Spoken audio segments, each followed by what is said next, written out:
Hi Matteo, thanks for being here.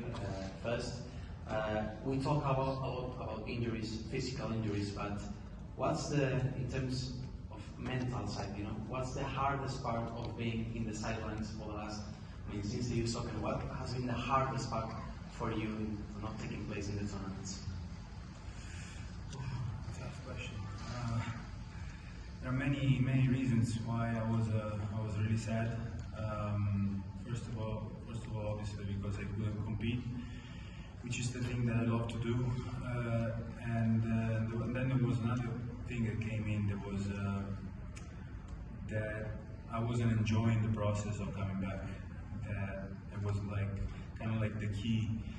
Before, unfortunately, I had many injuries, but I always found the kind of not the joy, but the challenge of coming back and feeling kind of okay, now I put the work in, and I wasn't feeling that.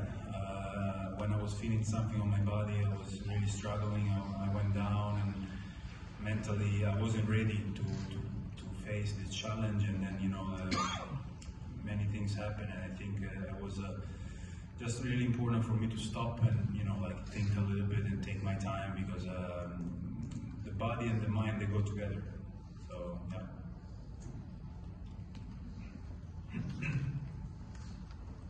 I'd like to know about your program or your schedule for 2024. And does it include Australia, and where do we go from there?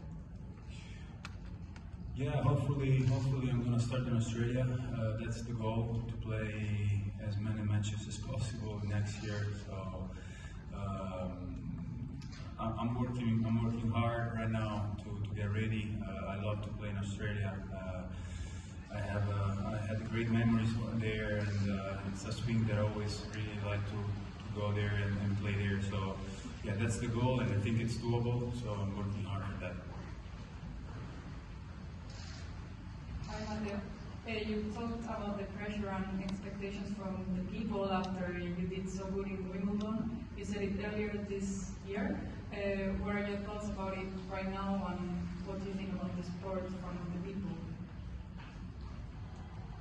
The sport, it's always been there, especially from the people that cares about me, and they were with me and they're with me. They're gonna be with me until the very last point that I'm gonna play. My family, my close ones. It's kind of normal, I think, in today's world that when you become someone, you get love and you get some hate as well. So at the beginning, I couldn't really understand why a tennis player could get so much bad comments or bad press or bad whatever, just to do what he loves to do in the way that he thinks is the best. So I was really a little bit surprised, but then I really focused myself on thinking about what I like to do, and I know who I am, I know what I achieved in my career, I know what I want to do, I know what makes me happy. So that's the goal right now, and I have to say I feel a lot of support for a lot of people, texting me many messages, calling me, and they call me a lot. So it's always been there, and it's great actually.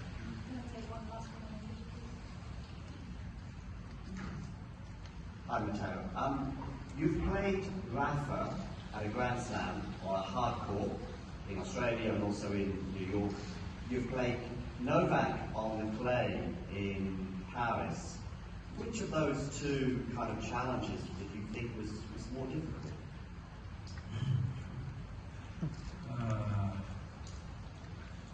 I don't know. I think they're different players, so it's really tough to say what's toughest. I have to say that in Paris was the one match that I felt was the closest one that I played. I lost all of them against them, but in Paris I felt like the momentum was shifting a little bit, and then I don't know if you remember, but they stopped the match, and we were 25 minutes in the locker room, and I kind of lost a little bit of rhythm, and obviously he was playing really good, but overall that was the match that I felt closer to Novak. So I think, I don't know. That's really tough.